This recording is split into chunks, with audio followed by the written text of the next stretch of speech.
చూడండి, బీకాం చదివే అమ్మాయి 20 ఏళ్లుంటాయి, మొహం మీద యాసిడ్ పోసాడు. ఎందుకో తెలుసా మీకు?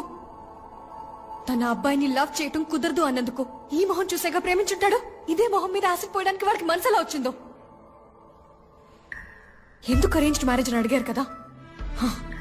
అబ్బాయిలకి లవ్ అంటే కేవలం ఇంతే. దీనికోసం మాత్రమే.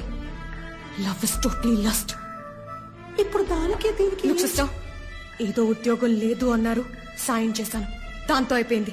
అంతకు మించి నా పర్సనల్ లైఫ్ లో తల దూర్చారో